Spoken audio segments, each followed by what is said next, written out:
right, good afternoon, everyone. This is the October 6th, 2023 meeting of the Sentencing Guidelines Commission. I'm Kelly Mitchell, the chair, and I'd like to welcome you all to the meeting today. I know that several of you have been here already for a bit because we just had an orientation for new members. So hopefully it's not as like, what did I just get myself into as last month was. Let's go ahead and take the roll and make sure that we have a quorum. Roll call. Crutchfield? Here. Crutchfield present. Fraze? Here. Fraze present. Knutson? Here. Knutson present. Ladd? Here. Ladd present. Larkin? Larkin absent. Middlebrook? Here. Middlebrook present. Moore?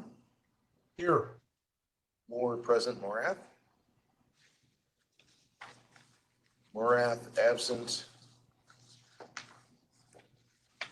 Morin? Here. Morin present. Mueller? Here.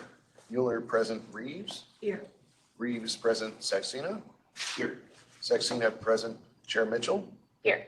Chair Mitchell present. Madam Chair, there are 11 members present, 2 members absent. All right, with that, we have a quorum. I'd like to first entertain a motion to approve the meeting agenda. So moved. Commissioner Reeves makes that motion. Do we have a second? Okay. Commissioner Knutson seconds. Any discussion about the agenda today? Hearing none, we'll go ahead and vote on that.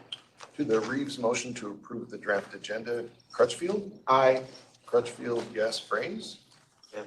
Fraze, yes. Knutson? Aye. Knutson, yes. Ladd? Yes. Ladd, yes. Larkin? Larkin absent. Middlebrook? Yes. Middlebrook, yes. Moore? Yes. Moore, yes. Morath? Morath absent. Morin? Morin, yes. Mueller? Aye. Mueller, yes. Reeves? Yes. Reeves, yes. Saxena? Yes. Saxena, yes. To the Reeves motion to approve the agenda, Larkin? Yes. Larkin, yes. And Chair Mitchell? Yes. Chair Mitchell, yes. Madam Chair, there are 12 votes in favor, no votes opposed. With that, the agenda is approved. The motion is approved unanimously, and I just want to recognize that Commissioner Larkin has joined us, so she's part of the official role now as well. The next item on the agenda is approval of the draft meeting minutes from September 7th, 2023. You should have all received those a week ago and hopefully had some time to review them. I would entertain a motion to approve the minutes. Commissioner Middlebrook makes that motion. Do we have a second? Commissioner Larkin seconds. Any discussion on the minutes? Hearing none, let's take that vote. The Middlebrook motion to approve the September 7th minutes, Crutchfield? Aye. Crutchfield, yes. Fraze? Yes. Fraze, yes. Knutson? Aye. Knutson, yes. Ladd? Yes. Ladd, yes. Larkin?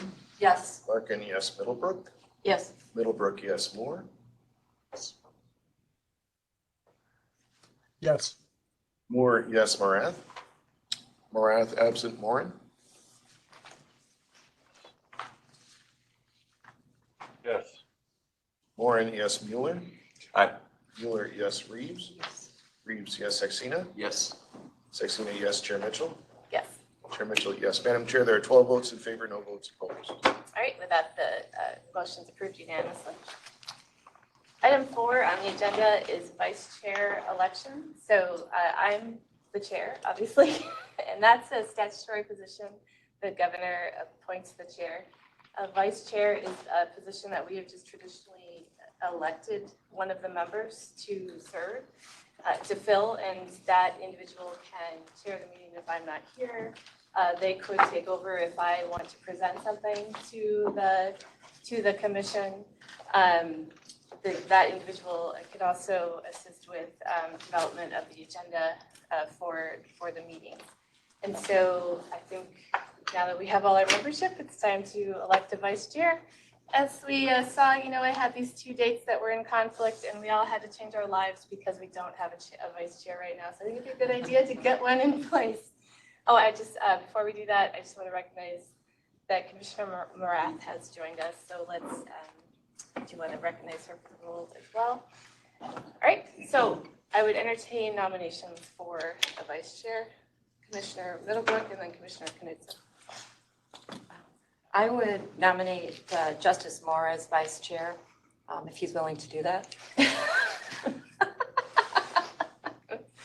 Commissioner Knudsen.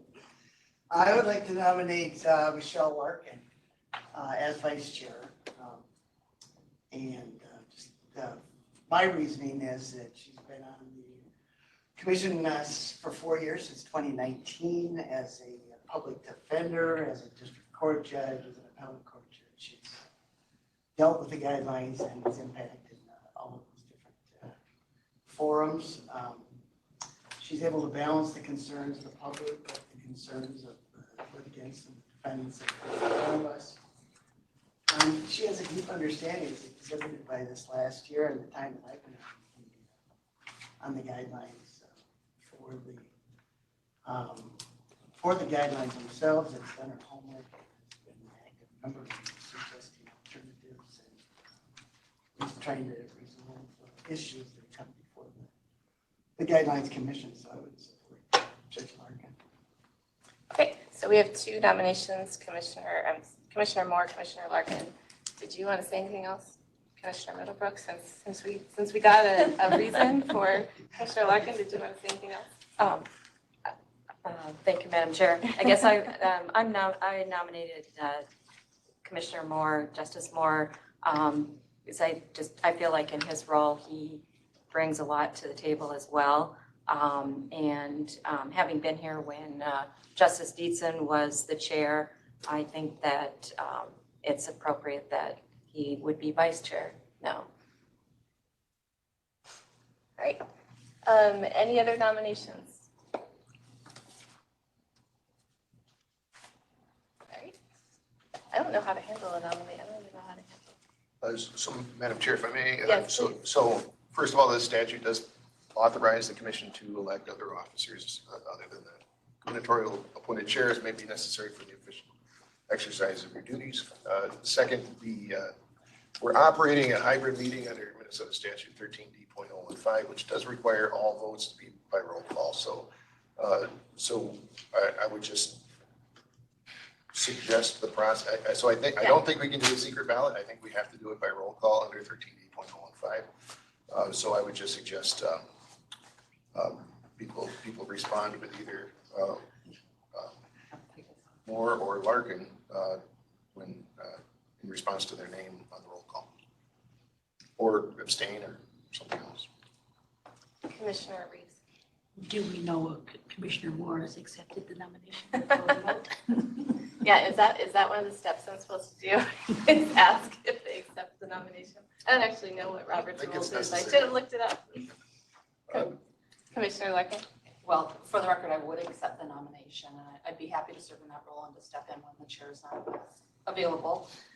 And just for the other commissioners, I have extensive experience on statewide policymaking and rules making committees, and I've chaired the Supreme Court's Minnesota Criminal Rules Committee. I've chaired the Supreme Court's Minnesota Delinquency Rules Committee. I've served on the original committee to draft the child protection rules. I know the chair and I worked on many of these things together. So I feel like I have skills running a meeting if there's a need for someone to do that. So I'd be happy to do it.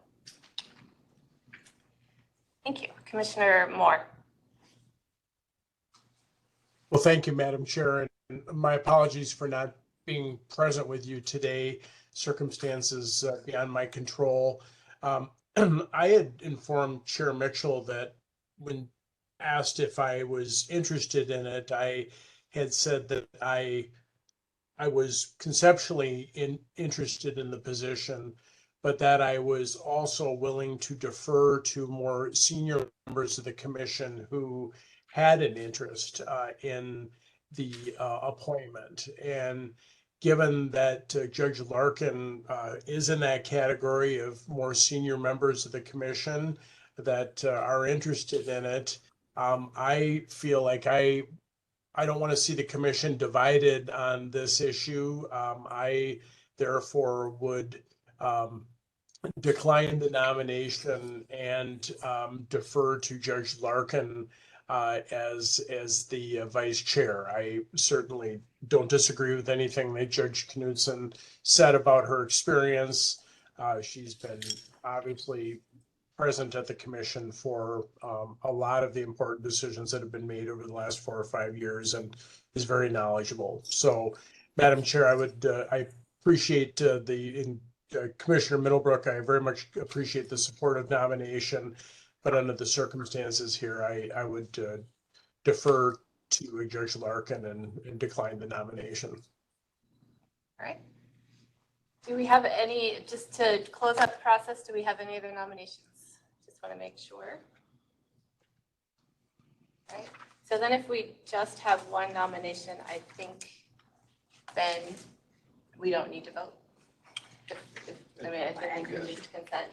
We did that last time. Yeah, Robert's rules provide that if there's only one nominee, then that nominee is, the chair announces that that nominee is deemed to be elected by acclamation, so there's no need for a roll call vote. Yep, exactly. What he said. Those words. So Commissioner Larkin will be the vice chair going forward. All right, thank you. All right, and so that moves us on to item 5, which is the comprehensive review of the sentencing guidelines. And I am going to let Nate drive the bus on this one and tell us how we'll work through these. All right. Well, this is exciting. We're finally getting the bus going. We're turning on the ignition, and I don't know if we're quite putting in the gear yet, but at least we're turning on the ignition. So excited about that. Let me share a couple of quick slides with the group just to kind of very briefly orient us to how we got here.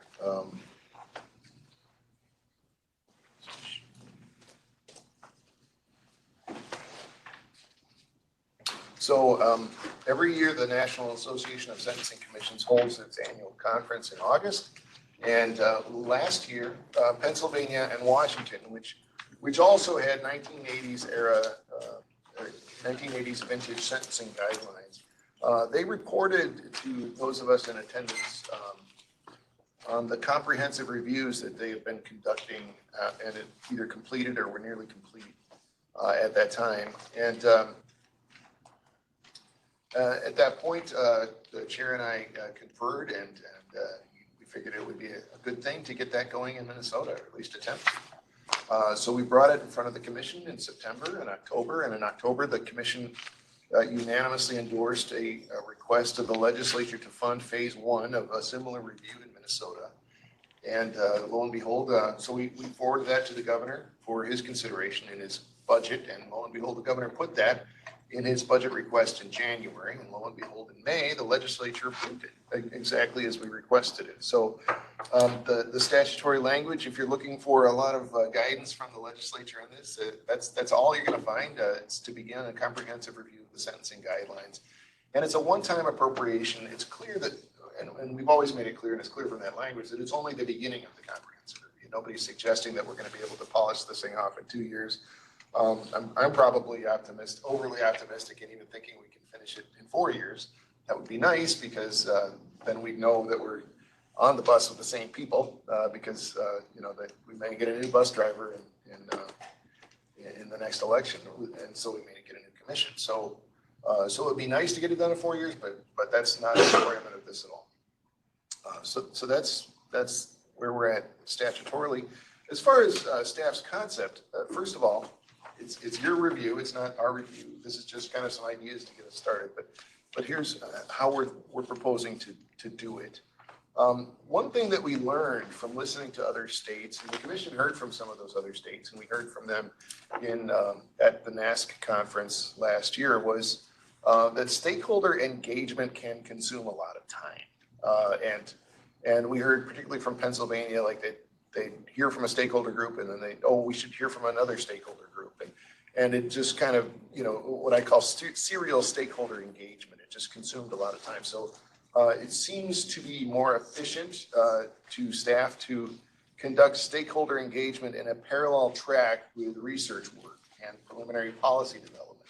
So this diagram here shows stakeholder engagement operating on a parallel track on the left, and then the commission/research track where the commission's doing research and doing preliminary policy development operating at the same time on a parallel track. And then the two tracks would meet at some point near the end of phase one, hopefully still in this biennium. Biennium being the 2-year budget cycle that this particular phase is funded for, which ends in June of 2025. So hopefully before the end of the biennium, we merge those two tracks and inform each other, right? The commission research track, we can learn from the stakeholders and maybe we'd figure out things that we need more stakeholder engagement on in phase 2. So that's sort of the idea, is that those two tracks would meet and that we would then be prepared to delve into phase 2. So we don't know anything about stakeholder engagement. We don't know how to do surveys or anything like that. So we are getting ready to contract with MAD. MAD, I'll let Charlie Selyu explain that, but Charlie Selyu is here from Minnesota Management and Budget, which is the fiscal operator for the executive branch of the state of Minnesota, the management analysis and development, which is, so Charlie, why don't you come and introduce yourself? And I will make you. Yeah, good afternoon, everyone. Make you the presenter here, so. Let's see if this works. Excellent. Great. Well, yes, my name is Charlie Selyu. I'm a consultant at Management Analysis and Development, or MAD. We sit within Minnesota Management and Budget, which is the state's kind of fiscal and human resources steward. But my team does kind of different consulting work across state agencies. So I'll talk a little bit more about what we do, but as well talk about kind of what we're imagining for public engagement activities and the timeline, and then get any questions or feedback from the commission. So as I was mentioning, we are the state's in-house fee-for-service consulting practice. We serve state agencies as well as sometimes also local government or federal agencies doing work in Minnesota. Some work that I have done that I think connects well to this is a series of public engagement work, interviewing parents, surveying parents, interviewing nonprofit stakeholders and leading workshops with counties. We have a lot of experience, and I'll talk a little bit about that further in a moment, doing that kind of engagement work. In parallel, I also have recent experience working on a variety of public safety topics that includes working on with the Ombuds for Corrections on state correctional facility COVID response, with the governor's office on civil unrest response, with the state fire marshal on hazardous material response planning, and also with the Department of Public Safety and all the different parts of it that you see the logos of down there on how to improve services for Minnesotans with limited English proficiency. So that's a lot of just examples to give you quickly there, but just want to mention, we have a lot of experience working across state government on engagement work, but also on public safety work. And I think this is a great combination to bring to this project. And we kind of bring an insider-outsider lens. We are kind of we are state employees, we are kind of at the state, but we also kind of can provide an external independent perspective to a research project or to an engagement project. So as the commission embarks on a comprehensive review, staff asked us to prepare a proposal for facilitation and engagement. And so we imagine that in the early stages of that work, we would do a stakeholder analysis plan with the commission and staff to define the categories of people that would need to be engaged, such as prosecutors, defense attorneys, judges, professional associations, advocacy organizations, defendants, victims, academics, the public, and communities of color, but also then match those different groups with the right methods of engaging them. And that's something that I would really be interested in getting this group's input and feedback on. And we're planning to kind of talk about that in more depth in the November meeting. We would also then be developing the materials for each of those methods of engagement. So if we're doing a listening session or an interview, we can obviously develop the materials, or if we're a survey, develop the survey instrument. So as I was mentioning, we are imagining with all those different groups using a variety of types of engagement tools. And this kind of slide goes on the left from kind of more individual to more group. So on the individual side, for some groups, it might make sense to do individual one-on-one sort of key informant interviews, whereas for others, maybe a small group session would make sense, or a broader listening session. And then at the highest level, a survey of a group that could provide kind of online asynchronous feedback. And then on the far right here is a way we often think about organizing information. So we organize information in kind of formal reports, but we also like to organize information on kind of a journey map of where are people's interactions, or what are the kind of categories of experiences people are having at different stages of their interactions with a system or a program. And so what we imagine doing is summarizing and synthesizing findings across those tools into a formal report, but also kind of work with the commission to determine, are there other kind of interim deliverables or products that would be useful, in particular as we imagine that two-track system of how do we share what we're hearing and learning on the research side with the engagement side and vice versa. So that's kind of not two separate final reports, but that there's some interplay along the way. Just as some of the examples of what we've done of these in recent work. So as I mentioned, did some work with the Ombuds for Corrections, and that involved a lot of interviews with Human Services and Health. Have done a lot of interviews as well with kind of more individual participants in public programs. Have also used group interviews in kind of more place-based settings with MnDOT, as well as with employees at both the state retirement system and Human Services. And then have done more workshop or listening session, like larger format meetings with local public health, with county partners for Human Services, and employees. We also do a lot of surveys. So this year I led our statewide employee engagement survey, which had 16,000 respondents, and we created 30 different reports for different state agencies. But I've also surveyed the parents and program participants, as well as other kind of employee groups. And then finally, as I mentioned, we like to organize information in kind of a way that uses human-centered principles to think about the kind of experience and journey people are noticing. And we've done that with public safety, again, on thinking about Minnesotans with limited English proficiency and how they experience public safety services that DPS provides, and then similar work with transportation and Human Services. I know it's a lot of very fast examples, so I'm happy to answer questions about that in a bit.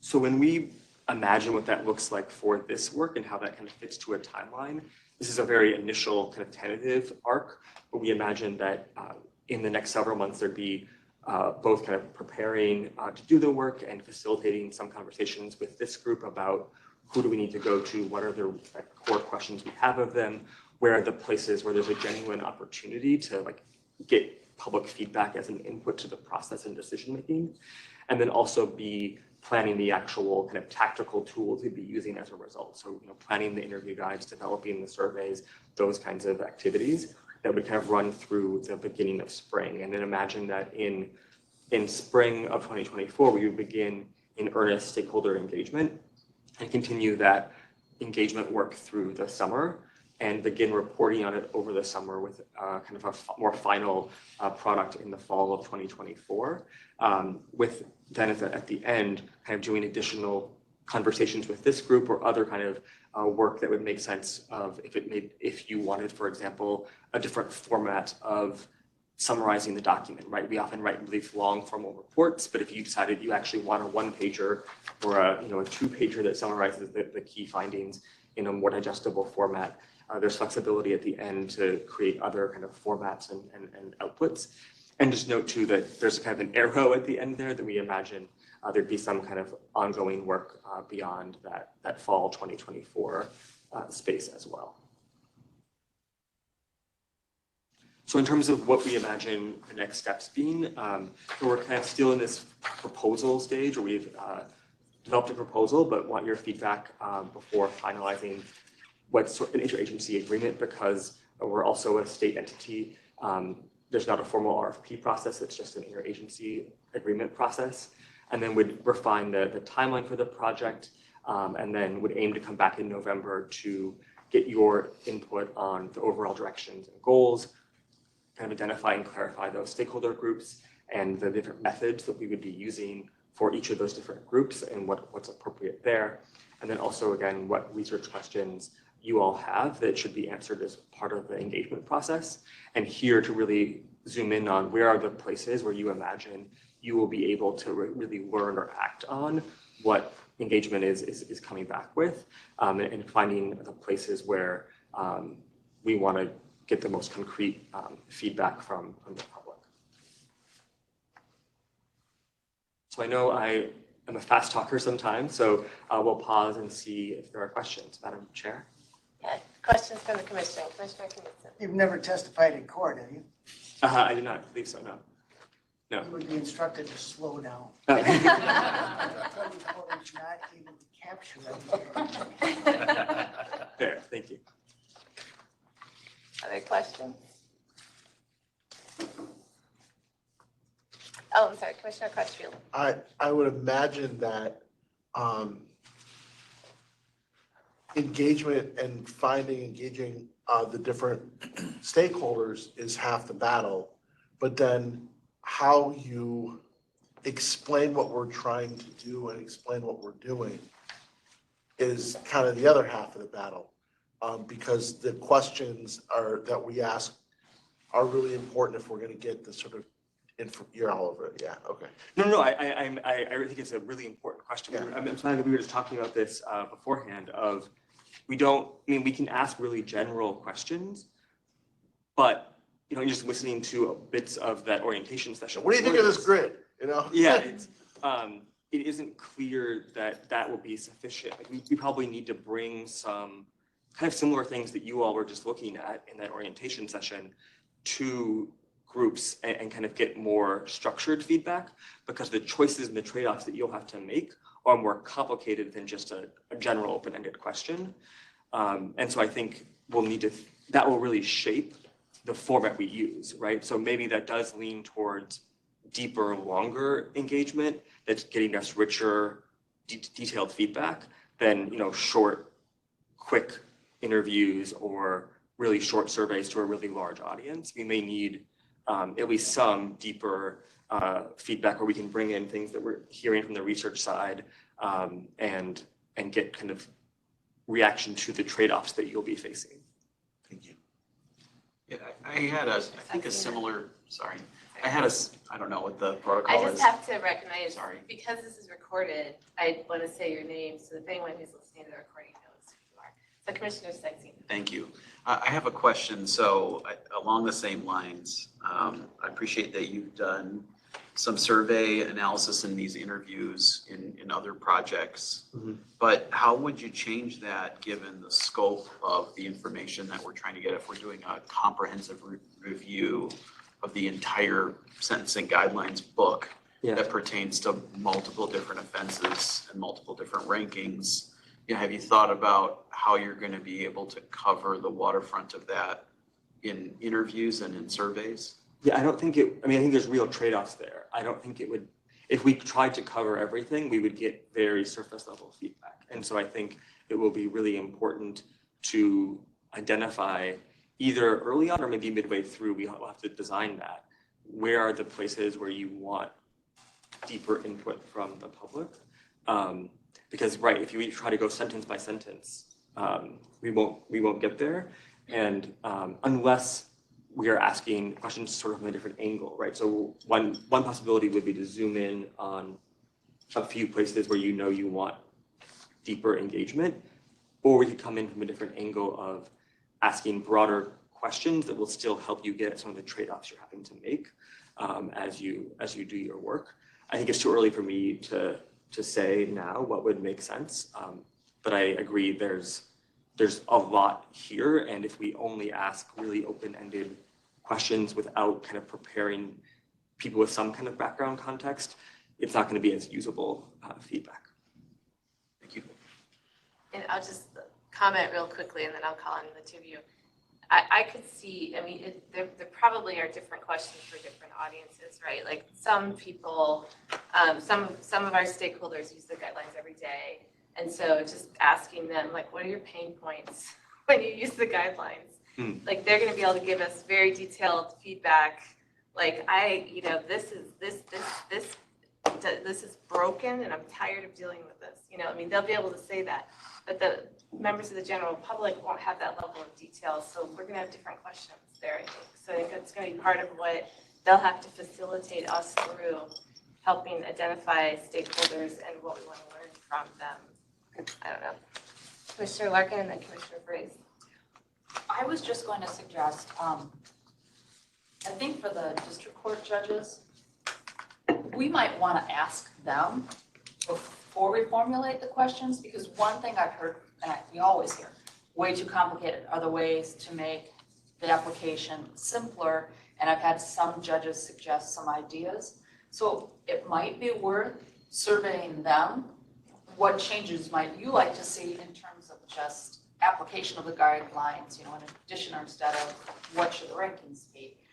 And I think there might be a way to do that informally at the judicial conference in December. So that's something we could look at. I'm teaching a session on 609-35, 609-04, and use of out-of-state criminal history points, so I could raise the issue. Maybe we could solicit some feedback there. I just think it would be good to structure the questions for the particular stakeholders, and I think when it comes to district court judges, they might be interested in ways to simplify their application. I don't know if you would agree. Absolutely. Did you have a reaction to that, Commissioner Crutchfield? No, I have something else. Okay, well then, Commissioner Fraze, then Commissioner Crutchfield. I guess my question is somewhat similar or building on Commissioner Saxena's question. I mean, it has to do with how your MAD operates when you get into an area that's unlike anything you've done before and requires expertise that you don't have and that we don't have. I'm not aware that the commission has ever really done much survey research, at least a public opinion surveying, but there's a whole literature on that and people who are expert on that. And it does raise some difficult issues. We all know that, survey results depend partly on how you ask the question, but on a lot of these are really hot button and complex issues. And I just don't know how your operation proceeds when you need expertise that we don't have either.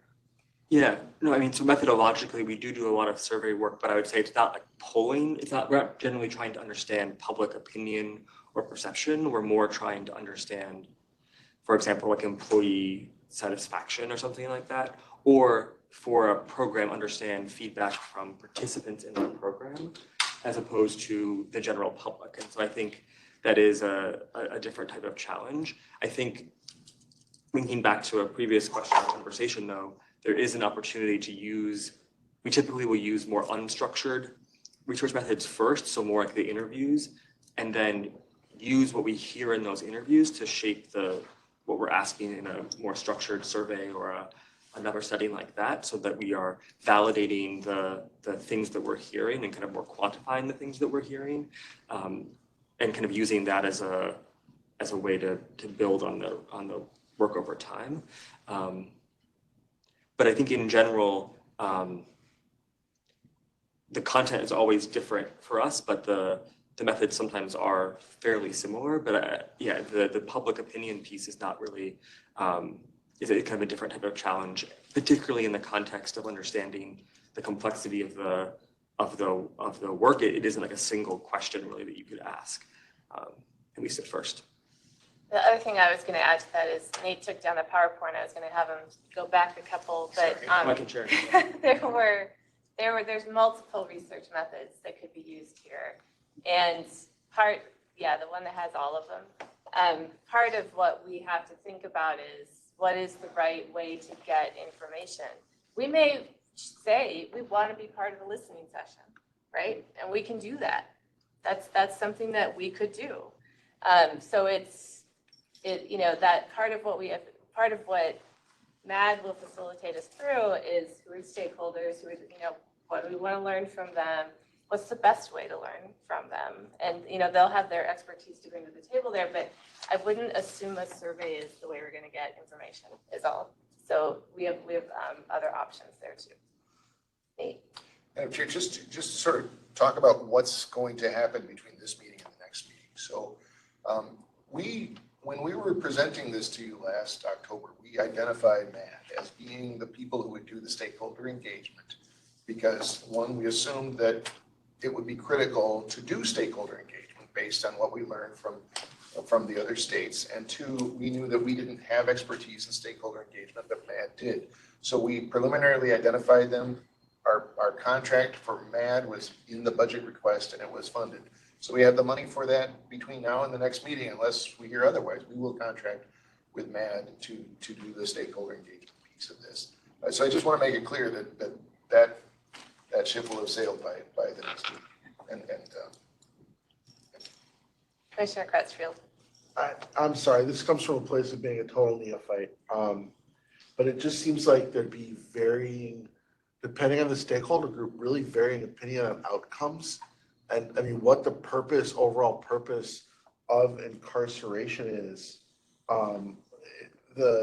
would vary amongst the stakeholders, what outcomes they want to see by incarceration, which could, this could be a whole Pandora's box.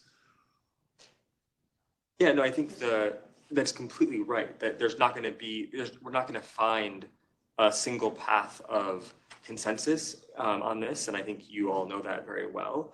I think that's why, though, there is a lot of importance in understanding what are the research questions, right? We're not, and where are the places where you all can genuinely use engagement as an input to your decision making?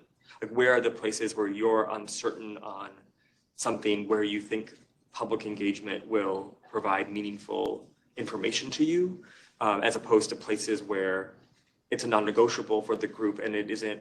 I also want to honor, we don't want to engage people and then not be in a position to act on any of what they say.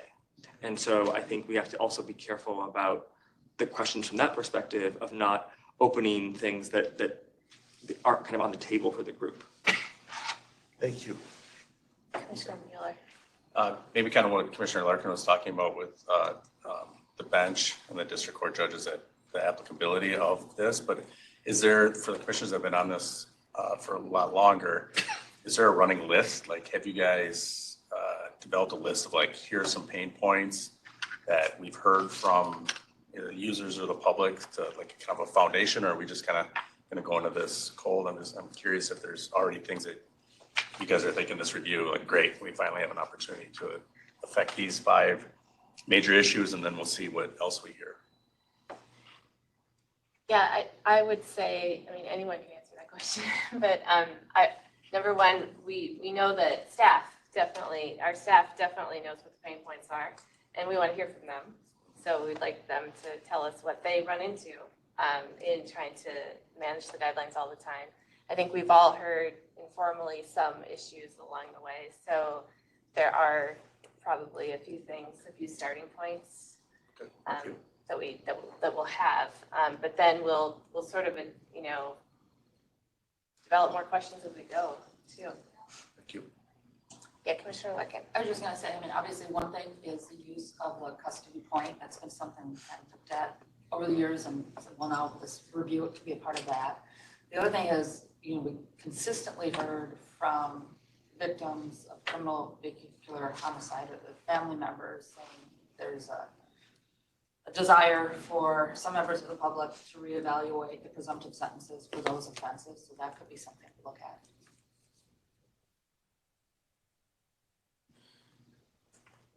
Any other questions or comments, Commissioner Sestina?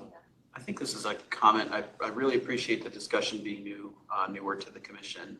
I guess what I was hearing from a lot of the comments is that going back to the suggestion of a parallel track of the community engagement and also our sort of issue development, that personally, I think it might take a little bit longer than the time frame that's been laid out in the PowerPoint presentation before we're ready to provide guidance to the public outreach portion of this project. In other words, there's been a comment about reaching out to the district court judges to get their feedback, maybe reaching out to prosecutors and defense lawyers to get their feedback.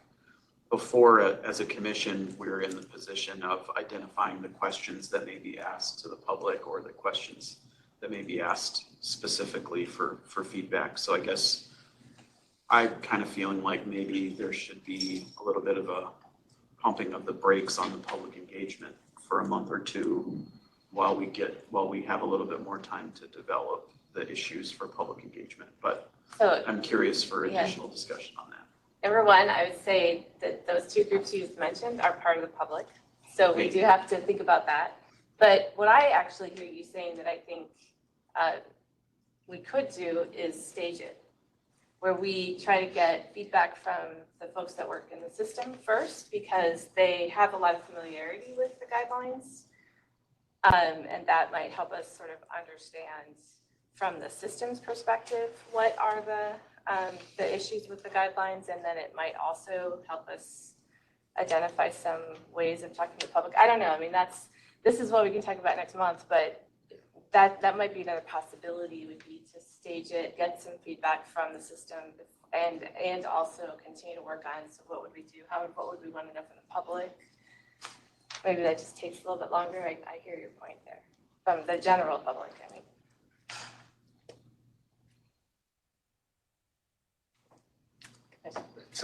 Director Wright. So my bureaucratic comment to that is, we have this money for a limited amount of time. Yeah, It does expire on June 30th of 2025. So that means that MAD will have had to have done all the stakeholder engagement that's currently funded. That's not to say there shouldn't be or wouldn't be or won't be more funding in a future biennium, but they will have to finish this project, which means finishing up the stakeholder engagement, finishing up the analysis of the stakeholder engagement, writing it up in a report and presenting that report to the commission by June 30th of 2025. So that is a hard deadline. Unless they want to do it for free in 2025-6. Doubt it. All right, any other questions or comments? Great, thank you so much for coming today, Charlie, I really appreciate it. Yeah, thanks, everyone. Thank you. Thank you. All right, so we're gonna move to track 2 now, right? You're gonna talk about track 2? I am. Just gonna kick Charlie out of the meeting to make another. No, I feel bad, but we only, like, the more panelists that are in the meeting, the harder it is to see anything on the, I don't know if you've ever watched the YouTube video that's posted of our meetings, but it's Definitely not. it's hard to see. Well, I will say this about the YouTube video. If you're listening on YouTube and you turn it up to about 1.5 speed or 2 speed, I sound much more intelligent. All right. It sounded like Charlie. Yeah, that's right. Charlie, you'd have to slow down, but it's kind of where you're coming from intelligence-wise, I guess. All right, so I'm gonna, with fear and trepidation, share a little bit about what we've got going on from a concept, and this is not the plan. This is just sort of a staff draft of an approach to the plan. And it's just one way of thinking about it. And you'll see that one of the things in the plan very early on is you guys figure out the plan, refine this plan to make it whatever you want it to be. But this plan kind of, so where do you start? How do you eat an elephant? Well, one bite at a time, I guess, or whatever, however that goes. So we're trying to chop up the guidelines into some usable pieces. And so we came up with these 5 different blocks. And those aren't even, they're kind of their own elephants, honestly, each block. But the first one is principles. And Commissioner Crutchfield brought up, why do we send people to prison? What's the whole idea of the sentencing guidelines? What's the philosophy behind punishment? What's the philosophy behind the guidelines? What are we trying to accomplish here?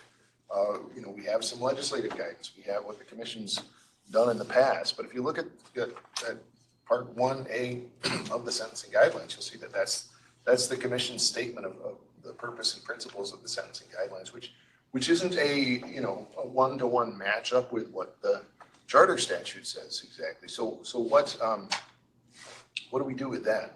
Block B would be weighing the defendant's past. So that's the whole criminal history score, which is the horizontal axis of the sentencing grid.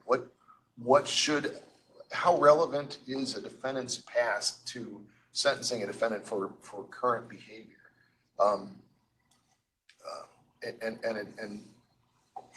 A lot of issues that we've looked up there. And in fact, the commission did look at the criminal history score pretty extensively a few years ago. And it does seem like that custody status point sort of grew into a pretty big part of that discussion. But definitely other elements of that discussion, and custody status isn't the most significant element of criminal history. Block C is weighing the offense's severity and establishing a presumptive sentence. So those are two huge issues. How much should the severity of the offense weigh into the presumptive sentence? And once you've established that, what is the presumptive sentence, which kind of brings in why are we sentencing people? How long should people go to prison? How long is useful to society, to the defendant, to whatever other reasons there are for sentencing defendants? And then block D is what do you do with some technical issues that arise that maybe people don't think about when they're just looking at the sentencing grid. But what if somebody committed more than one offense, is being sentenced for more than one offense? This deals with issues like consecutive sentencing. It deals with what we fondly call Hernandizing, which is how to treat multiple offenses that are being sentenced at the same time. Offense modifiers such as attempts, those would be in block D. And then block E is departures. And in some ways, block E is, you could argue that this should go toward the top of the stack, because this is really fundamental to how the guidelines work. Do the guidelines have teeth? What happens if a judge doesn't follow the guidelines? What guidance should the sentencing guidelines give about how to depart from the sentencing guidelines?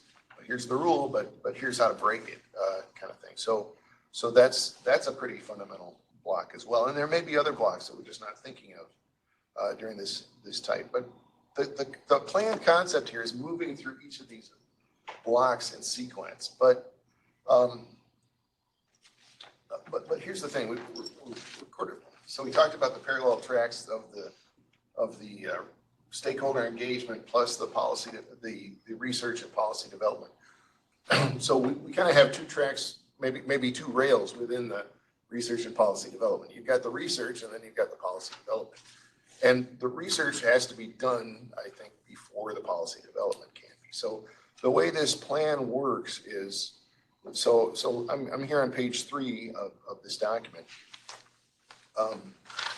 While the commission's looking at block A, which is principles, it's simultaneously identifying research questions that are focused on block B, which is weighing the defendant's past, so that the research team can be researching it and at the same time that the commission is working on block A. So the idea is we're trying to be efficient with our resources here so that this doesn't, drag out until I retire.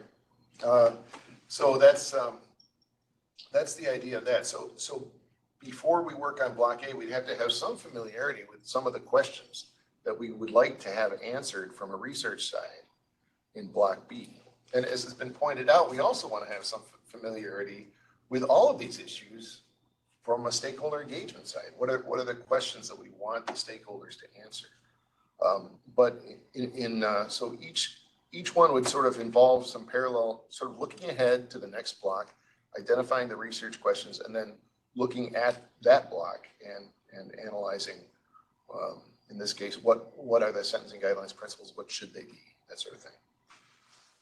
So that's really the structure of how it goes. Is each one kind of looking ahead, identifying research questions, and then looking at the current block and going through analyzing the research, analyzing the questions having to do with it, and hopefully refining a policy direction that might be appropriate for that. kind of big picture and maybe getting smaller and smaller, trying to figure out what the commission can agree on. But before all that, so here on the left, we have the steering column. So that's sort of running the whole show. And the idea is that in our next meeting or next few meetings, we would be having discussions about really how to run this whole thing. And this is what would be coming up close.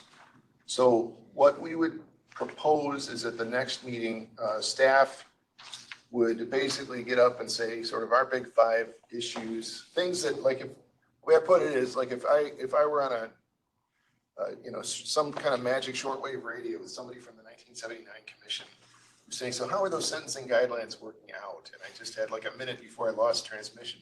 These are the 5 things that I would tell that commission member from the past. Well, here are some issues that we're having in 2023 with the sentencing guidelines. And that'd be pretty much up from staff. The rest of it, I think, would be led by MAD. MAD, in addition to doing stakeholder engagement, also does meeting facilitation. I've been in several meetings that have been facilitated by MAD, and I think they really do a good job of getting a group together and kind of forming some consensus on issues. And so one of the things is identifying the stakeholder groups and their questions. And as has been pointed out already, maybe that's not something that just happens in the fall. Maybe that's an ongoing process.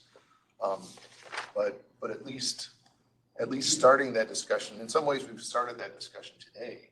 But really getting down and dirty on figuring out what are these stakeholder groups and what are we trying to get them to answer. As Commissioner Crutchfield pointed out, you can't just hand somebody a sentencing grid and say, what do you think? But that's something that we have to figure out, is how can we make that stakeholder engagement meaningful so that the result is something that will really help the commission formulate policy. But this next bullet is articulating the comprehensive reviews, sort of forming a mission statement, a vision statement, a goal statement, and a value statement, not for the guidelines, not for the commission, but just for this comprehensive review. What is this comprehensive review trying to do? What's the end result that you want to have in mind? What are the values that you're going to try to incorporate as you do this comprehensive review?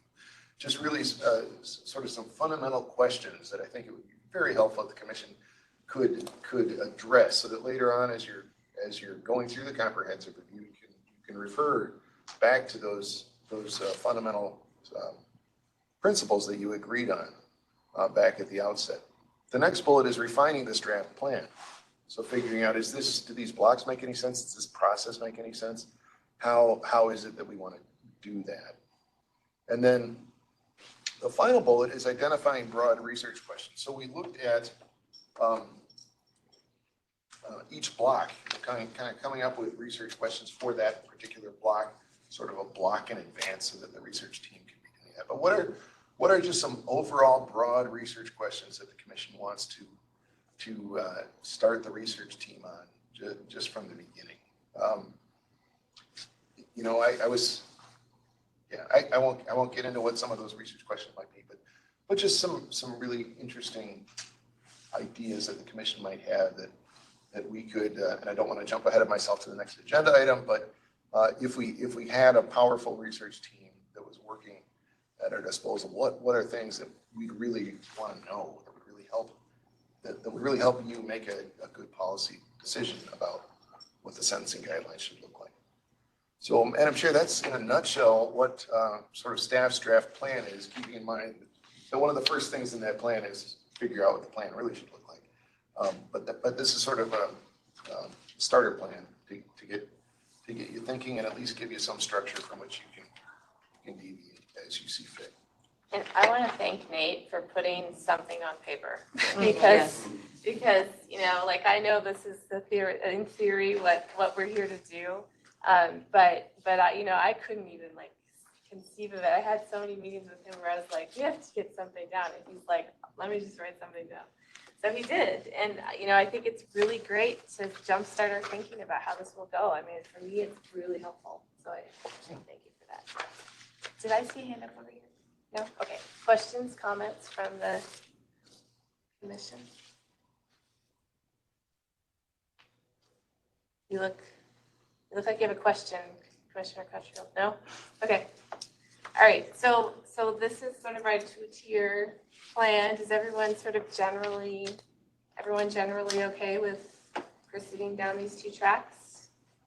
The one thing that was confusing to me, and then I realized it's because the whole track isn't laid out in front of us yet, was, yes, we want stakeholder feedback up front, but we're going to need another round of it once we have an idea, once we have our ideas formed up. And that's like what the next budget request will be. So just know that that is also back there in the back of my mind, at least in the back of Nate's mind, that, once we do get to a stage where we have some sort of a proposal, we will need to do a round of reactions to that, right? We want to vet things very thoroughly. Madam Chair, there's a concept in public work planning called design build, which is kind of like you start building, but you haven't fully designed it yet. You're staying, the design is staying one step ahead of the construction, basically. And so you can get going on things more quickly that way, but by no means is the design final when the spade first hits the ground. And that's kind of what we're doing here. I hope they at least have the foundation figured out. Yeah. Commissioner Knudsen. Seems we need, the issue came up earlier about what questions or what doors do we open? And I think we want to, like it was pointed out, we want to be so careful thinking about, you start getting into guidelines, and we just had a judges meeting earlier this week, and somebody went after the guidelines. What are you talking about? It's the legislature. That's what the legislature passed. That's nothing to do with the guidelines. And so that's going to be Yeah. We need to be very careful that we're not opening the door to major legislature, but only what our purview is, the guidelines. Yeah. It'd be a hard door to manage. Yeah. Any other comments or questions? Commissioner Larkin and then Commissioner Middlebrooks. So the initial vetting. Oh, thank you. Gotcha. Through the input from stakeholders and the public, there's the idea that, we want to propose something then that we know will be palatable to a majority of the people. And don't get then shot down after we do all this work. I think you're a little cart before the horse there, Okay. but because I think our initial, we'll talk about it when we get to the stakeholder discussion, but I think our initial request for feedback is more general, and then down the road, it's more specific when we have a proposal.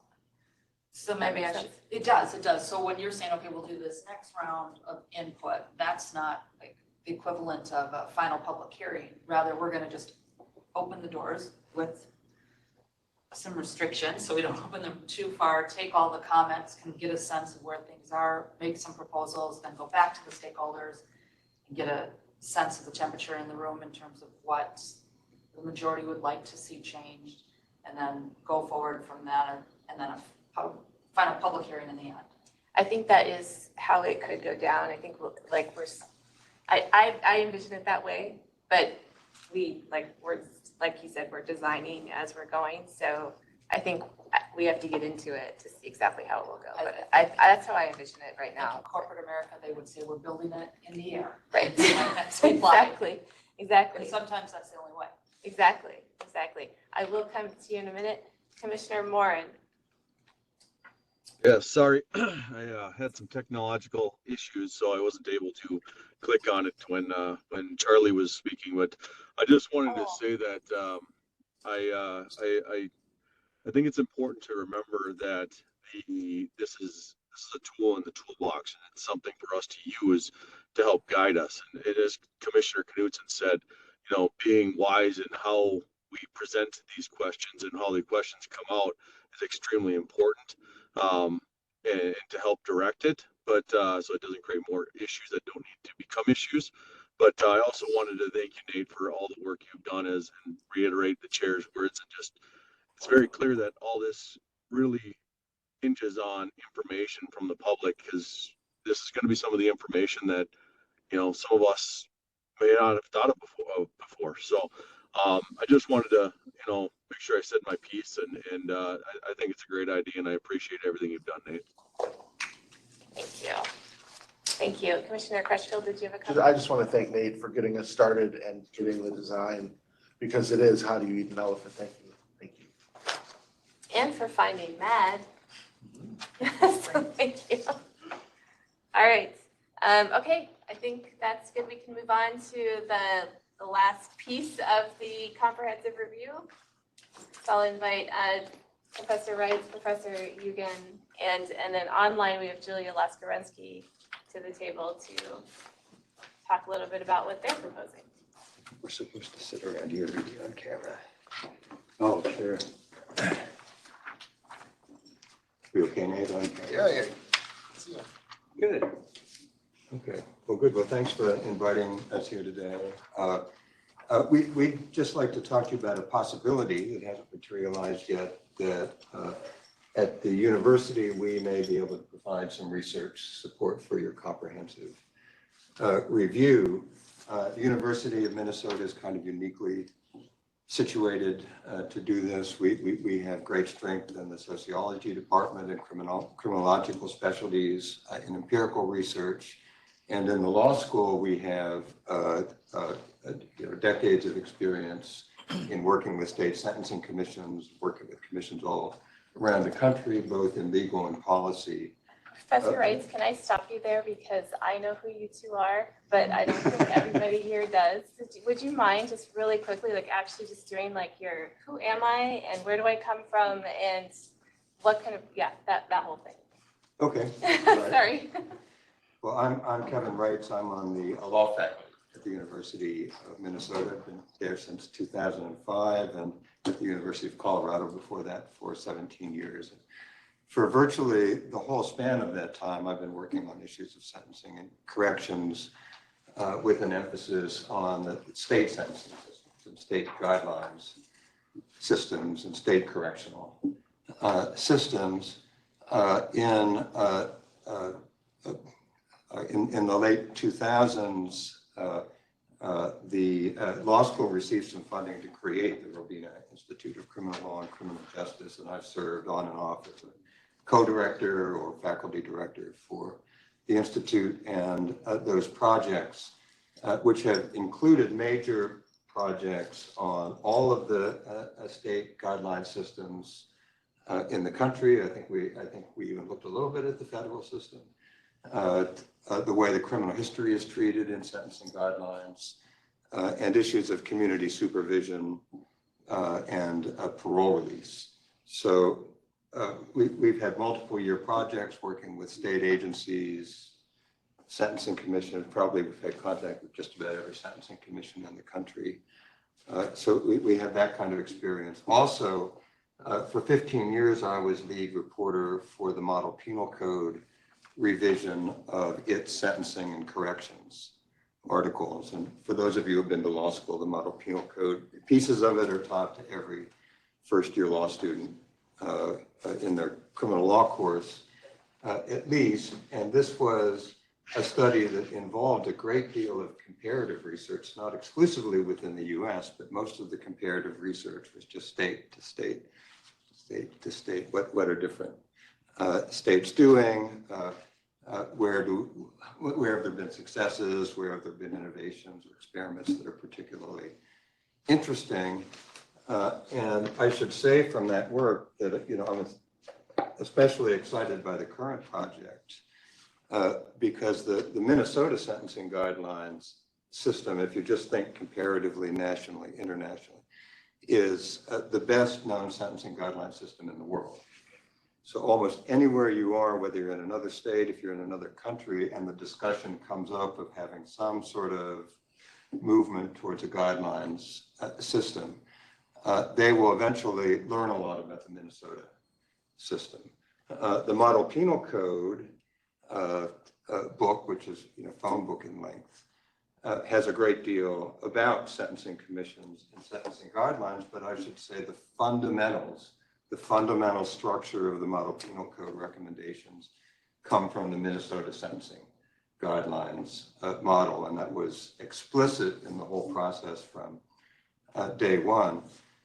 So that gives you a sense of both my background in this area and also maybe the degree of interest I have in this particular project. Thank you. Yeah, I can speak just very briefly. I'm Chris Eugen. I'm a sociologist at the University of Minnesota, also in law and in the School of Public Affairs. I'm a quantitative analyst primarily. I do a lot of studies of crime over the life course, trajectories, also interested in modeling changes and the effect of interventions on different trajectories, like changes adding a point or producing a new sentencing grid, those sort of things. I'm perhaps best known as Commissioner Reeves' professor way back a few years ago. Yes. But and I did, some of you may recall, I did some work. I spent a summer kind of getting to know the guidelines, used some of my Regents professors' funding to embark on some basic analysis of change since from 2000 to 2019, where I learned a lot about the changes in criminal history scores over that time, the changes in the age of folks coming into the system, and some of the complexities of modeling some of the questions that I think are on the Commission's mind. Thank you. And then I want to go online to have Julia Laskarensky introduce herself. Hi, everybody. My name is Julia Laskarensky. I'm a research scholar here at the Robina Institute. I've been here a little over 6 years now, and some of you may remember I worked with this commission about 5 years ago, looking at the predictive validity of the criminal history score. So all of my research is in the area of sentencing and corrections. I work directly with agencies, and I'm a mixed methods researcher, so I look at both quantitative and qualitative data. And I would love an opportunity to come back and work with you again. And I believe that's why we are here. I think we have only one commission member who was on the commission when Julia did that study right now. Okay. But, yeah. All right. Well, thank you. Now, please tell us what you're here to offer. Well, thanks, Kelly. It is a possibility because as we're talking to you today, we are also developing a funding proposal for a foundation called Arnold Ventures, which has funded some of the Robina Institute's work in the past. They've expressed interest in this project. We don't have the funding yet. We hope you'll give us a signal of support that would help us in that application. But if it were to happen, our idea would be to provide the kinds of research skills that we have at the university, both empirical, quantitative, and legal policy research at the law school to help you do what you want to do. It's been a little bit awkward applying for the money because we can't tell the foundation what the research questions are yet. We're making it very clear that the research questions and goals and our involvement will depend upon discussions with the commission, but we're fairly confident that the background of skills that we provide will give you an extra degree of strength to send questions our way, to sort of mobilize us, to do analyses, to present to you, to participate in your comprehensive review process. So all of this is the discussions today have indicated will be taking shape as the comprehensive review takes shape. But we just hope to, I guess, supercharge your capacity or add to your capacity to have information and data on the subjects that are most important to you, that drive your review and whatever the product in terms of recommendations and proposals might be from that review process. And you also, well, first of all, any questions from commission members? Okay. And then my understanding is that one of your direct asks would be, so you're in the process of applying for funding now, and you would need a letter of support from the commission for that purpose. That's right, yes, I think, yeah, some sort of formal indication that the collaboration is something the commission envisions as well as, yeah, I think that would be needed. And then I think I'm reading, if I'm remembering from your one pager, you also need access to the data, which is actually not an issue because anyone from the public gets access to the data from the commission. So that's not, that we wouldn't be doing anything over and above what already happens here at the commission by providing that. So the one thing that I think we would need a motion to support, to provide the letter of support. So that's what I think the formal action by the commission today would need to be if we're interested. Commissioner Larkin. I move to support the letter of support. Okay, Commissioner Larkin makes the motion, Commissioner Middlebrook seconds. Any discussion on that motion? All right, hearing none, then we'll take a vote on that.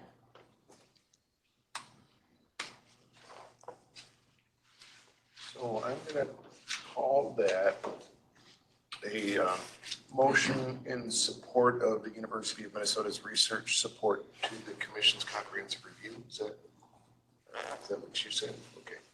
All right. To the Larkin motion in support of the University of Minnesota's research support to the commission's comprehensive review. Larkin? Yes. Larkin, yes. Crutchfield? Aye. Crutchfield, yes. Fraze? Aye. Fraze, yes. Knudsen? Aye. Knudsen, yes. Ladd? Yes. Ladd, yes. Middlebrook? Yes. Middlebrook, yes. Moore? Yes. Moore, yes. Morath? Yes. Morath, yes. Moran? Yes. Moran? Yes. Moran, yes. Mueller? Aye. Mueller, yes. Reeves? Yes. Reeves, yes. Saxena? Yes. Saxena, yes. Chair Mitchell? Yes. Chair Mitchell, yes. Madam Chair, there are 13 votes in favor, no votes opposed. All right, with that, the motion is approved unanimously. We will provide that letter of support. I really thank you for coming forward to provide this type of support and for coming in person today to talk to us about it. Pleasure. Good. Well, thank you. Thank you. Thank you. This could be extraordinarily helpful. Yes, absolutely. Great. And as I say, it's very nice to be potentially part of this effort. All right. All right, so with that, the comprehensive review is officially launched. I mean, we might be like we're going up the hill right now. Kind of, like we have some work to do to get up that hill, but we are on our way. It's very exciting. I think you turned on the ignition. We definitely have. We definitely have. So I'm really excited about the conversations that we will have in the coming months. And as we've talked about today, some of those first conversations are, what do we want to accomplish with this review? What are our goals? What are our values going to be? And I think it's really important for us to talk about that up front so that we can remind ourselves about that when things get hard. Because they will. They will get hard. They always do when you're thinking about change. All right, so we will, let's move on to item number 7, which is changing the rules, which still refer to, U.S. mailing list. So last time we talked about creating a subcommittee. I have talked to Judge Knudsen about chairing that committee, and he has graciously agreed to do that. So I will be appointing Judge Knudsen as chair of the subcommittee. And we had 2 individuals who expressed interest in serving on that subcommittee. So Commissioner Middlebrook has expressed interest, and Commissioner Moran has expressed interest. So if both of you are still interested, you are appointed to that subcommittee. Is there anybody else who's interested in working on the rules issue? Incredibly exciting. But necessary. absolutely. And I really do appreciate the work that you're taking on. You know, coming up with a nice streamlined approach that allows for public input, but doesn't slow us down at the same time when unnecessarily. We have to slow down when we need to slow down. I'm going to acknowledge that, but some of the slowdown is of our own creation. So let's eliminate the red tape where we need to. Okay, so is nobody else is interested? That's all right. That's your team, Commissioner Knudsen. And then we were going to talk. We had talked about a charge and all that stuff, and I forgot about that. Yeah, we can do that online. We'll do that. Okay. All right. We're down to number 8, which is the executive director's report. All right, so first of all, I just want to say how, if they're still here, how excited I am about this University of Minnesota Publish partnership, and I really, really hope that the Arnold Ventures comes through, because that's just gonna take us beyond the next level from what the legislative funding package envisioned to something that I think will really make for the best possible decisions that the commission can make. So the 1978, 79 commission was very, very much data focused and research focused. And I think we're continuing on in the best traditions. And I'm also excited just to have that partnership with the University of Minnesota, which I know some other sentencing guidelines commissions have a much stronger partnership with their state universities. And I hope that this could be the beginning of something pretty neat. So I'm excited about that. The second thing that I'm excited about is that we have a new research analyst supervisor, which also back in the beginning of time, there was a research director assigned to the staff of the Minnesota Sentencing Guidelines Commission. There's still one in the statute, but effectively that's become the executive director role. Those two roles basically merged into one. But we now have a research supervisor, so not a research director, but at least someone who knows something about research, which I don't. I know about law and crime and punishment, but not really research so much. So, and I know those of you who were here at the orientation workshop got to meet Leah Bauer. But Leah, if you want to just introduce yourself and tell us a little bit about your background. Do you mind coming over here? Because no one else will get to see you. Oh, I have to go over there. Yeah, you once should. just at the camera. Yeah, even there is fine. Where? Be more formal. Hello. Well, I've made my introduction to many of you already, so I apologize. But I'm Leah Bauer. I am the new research analyst supervisor for the Sentencing Guidelines Commission. I just started. I'm on like day 7. So I'm brand new, trying to kind of absorb all the information. My background, I spent the last 15 years working in research and evaluation at Ramsey County Community Corrections. So I know a lot about that world, but I am really excited to learn more about the sentencing guidelines. So, and I'm really excited about, it seems like a great time to come on board with a comprehensive review coming up and potentially partnering with both the U and MAD. Seems like a really exciting opportunity to walk into in a new job. So thanks. We are very excited to have you. So welcome to the commission. Yes. Director? Yes, Commissioner Crutchfield. I just wanted to say that I had the absolute privilege of working with Leah Bauer for 15 years, and we're really lucky to get her. As a matter of fact, I just tried to hire her at Ujama Place, and she turned me down. She said, other job with the sentencing guidelines, and so my loss is your gain, and I'm just thrilled. I'm thrilled that she's with us. That's great. That's terrifying. She's in demand already. All right, anything else for the executive director? Yes, one final point, and that is our next meeting, two unusual things about the meeting. One is it's on a Wednesday, and 2 is it's going to be in the Capitol building. This room is not available that day. So we will have funny things like parking codes to send out to you soon. So you can park around the Capitol if you're planning on attending in person. Of course, remote attendance will always be an option. That concludes my report, Madam Chair. All right. And I mean, We're pretty much done with our meeting agenda. The last item is public input, so why don't we move to that? Members of the public listening online, it looks like you're all on computer, so you should be able to raise your hand. If you have, if you would like to make a public comment, no requirement for that, but if you have any public comments to make, now would be the time, and I will unmute you, but only if you raise your hand. There should be a button on the bottom of the screen to raise your hand. If staff members who are listening in could raise your hand so I can tell that the function's working, that would be great. Well, I see Commissioner Moran raised his hand. Let's see. Katie, can you raise your hand? Maybe she's not tuned in. Well, at least one staff member is able to raise their hand. No members of the public appear to be raising their hand, Madam Chair. So it appears that no members of the public are interested in making a public comment at this time. Okay. Is there any other business for today? That's the agenda. Huh?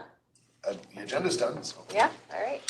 Well, I think we have concluded our business, so I will, unless there's an objection, the meeting is adjourned, and we will see you on November 8th. Thank you.